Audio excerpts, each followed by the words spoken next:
Hey everyone, of lately I have been getting lots of requests to start a series on Azure Data Fundamentals. So here we are with first part of our Azure Data Fundamentals Ultimate course. Now, folks, first question is the fill in the blanks type of question and asking you to identify the Azure service that is designed to handle very large volumes of data with high performance, specifically by using multi-region writes, indexes, and partitions. Now, let's understand the use case of these key functionalities. Multi-region writes refer to the ability to write data to multiple Azure regions. Indexes are used to efficiently query data, and partitioning provides ability to scale horizontally and distribute data for performance and availability. Azure Cosmos DB is purpose built for these requirements. Azure Blob Storage is optimized for storing unstructured data like images, videos, and backups. Azure SQL Database is a relational database that scales vertically and via read replicas, but it does not support multi-region writes in a way that is needed here. Azure Table Storage is a key value storage service, but it lacks advanced features like automatic indexing, multi-region writes, and global distribution at Cosmos DB scale. Okay, so now we are going to look at a series of statements and need to determine whether they are right or not. First statement says Azure SQL database has all the same features as SQL Server on Azure virtual machines. While SQL database and SQL Server on Azure VMs are both Microsoft SQL offerings, they serve different use cases. Azure SQL Database is a platform as a service offering, and SQL Server on Azure virtual machines is infrastructure as a service offering. Now, friends, the second statement is in a PaaS model, before you deploy a relational database, you must create a virtual machine and a virtual network. And folks, in a platform as a service model, you do not need to create a virtual machine or a virtual network before deploying a relational database. Microsoft manages the underlying infrastructure, including virtual machines, operating systems, patching, backup, and high availability. Now, the third statement is in an infrastructure as a service model, before you deploy a relational database, you must create a virtual machine and a virtual network. This is a correct statement. This is the key difference between infrastructure as a service and platform as a service. Infrastructure as a service gives you full control but also full responsibility. Now, folks, in question number 3, you need to identify the service which can be used to build ETL pipelines in Azure. Now, in the ETL, extract refers to pulling data from different data sources. Transform signifies cleaning, enriching, or processing the data. And load means storing the processed data into a target system like a data warehouse or data lake. Folks, Azure Data Factory is purpose built for this. Azure Pipelines is used for CI/CD. Azure SQL Database is a relational database service used to store data. Azure Cosmos DB is a globally distributed NoSQL database. And Azure Databricks is primarily a data analytics and processing platform. It is often used with Data Factory. Okay, so question number 4 is another fill in the blanks question where we are testing your knowledge of columnar data format, meaning data is stored in columns by column, and Apache Parquet is the correct answer here. Avro is a row-based data serialization format. JSON is a text-based semi-structured format, and XML is a markup-based hierarchical format. Now, friends, the question 5th is which type of Microsoft Power BI visual can you use to examine trends over time for one or more series of values? Your options are funnel chart, pie chart, table, line chart.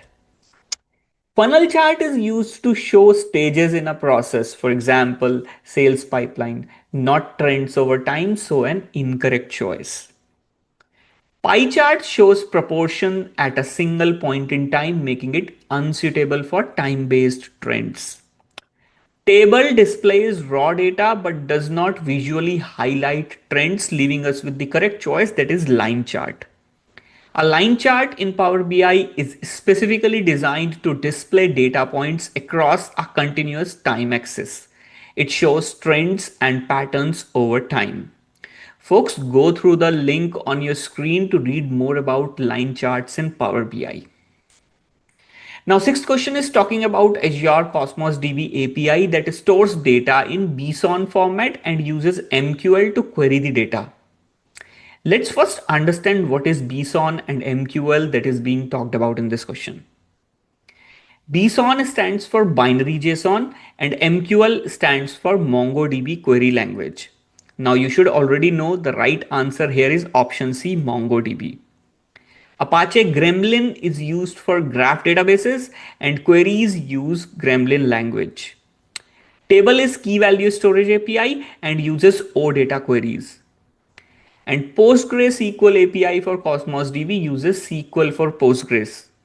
Now friends, in seventh question, you are given a data and based on that data, you need to tell which type of data is this. Your options are unstructured, semi-structured and structured.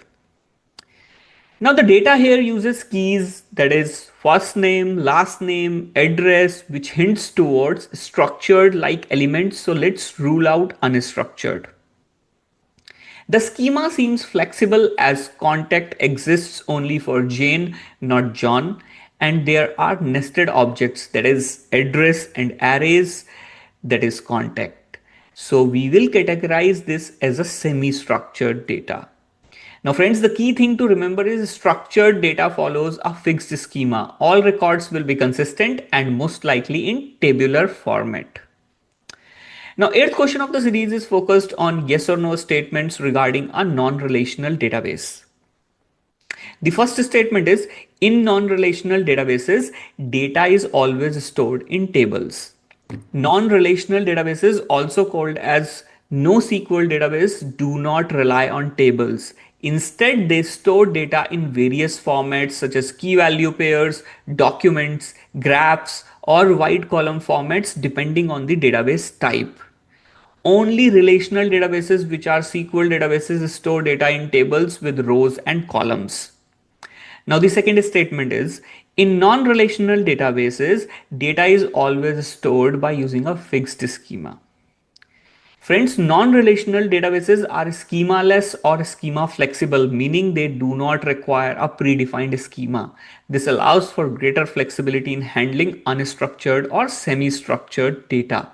In contrast, relational databases require a fixed schema, that is, every row in a table must follow the same structure.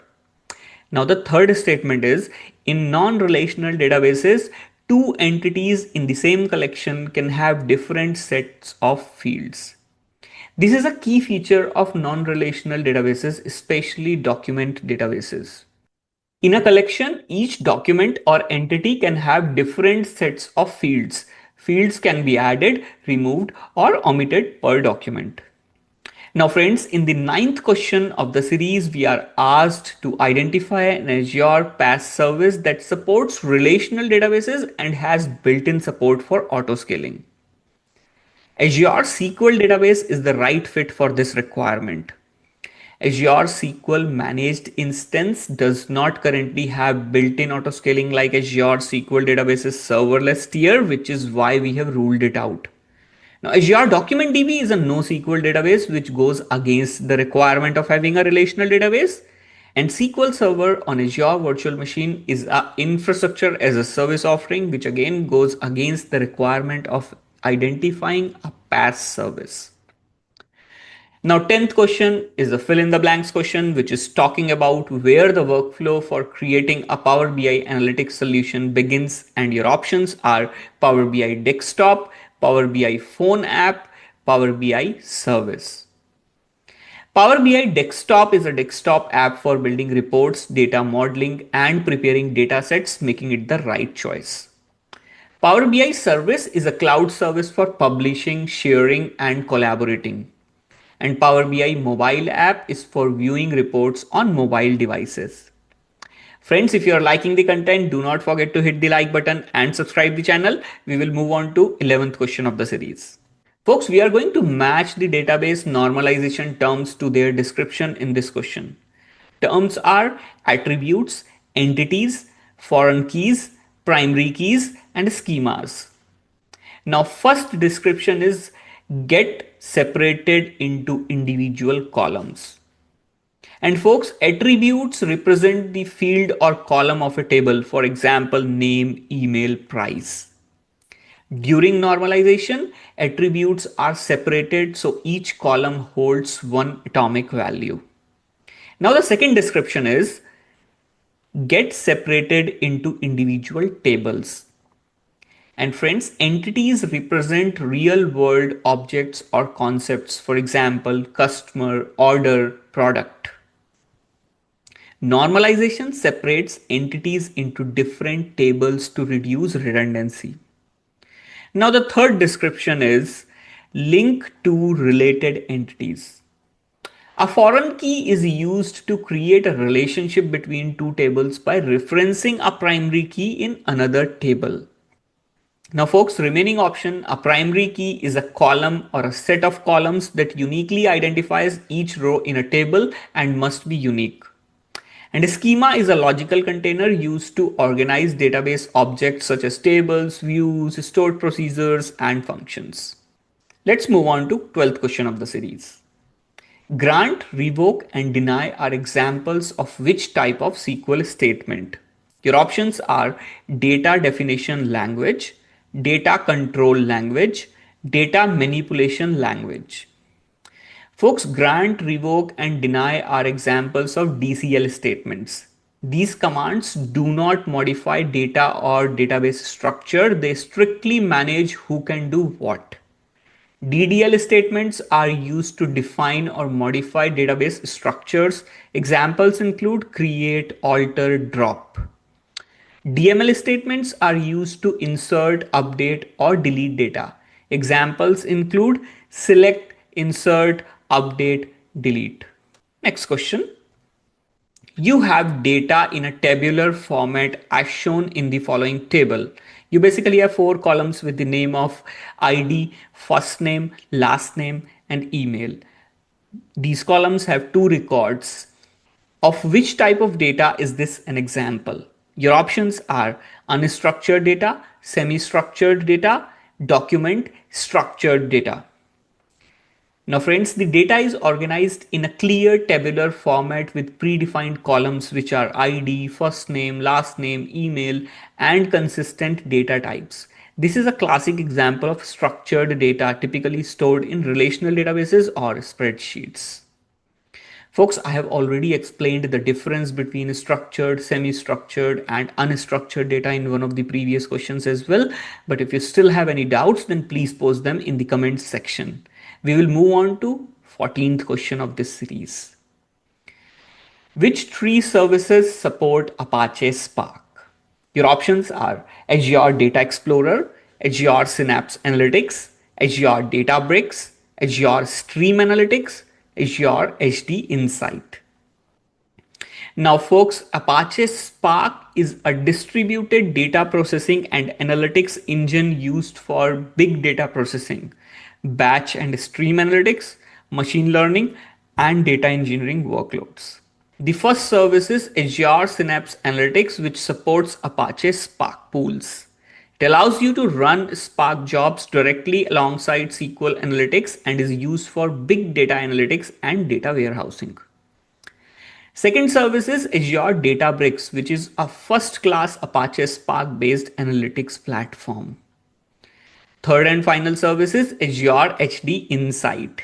It is a managed cluster service that supports Apache Spark, Hadoop, Hive, Kafka, and more. Friends, there are three links on your screen. Make sure to go through all three of them to understand the three services that we have talked about in this question. Now, the 15th question is another fill in the blanks question about analytical model. Now, friends, in an analytical model, you have got dimensions, things like time, product, region, customer segment.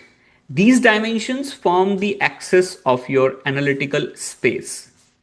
Now, imagine all these dimensions intersecting like a 3D cube or even a multi-dimensional cube if you are working with more than 3 dimensions.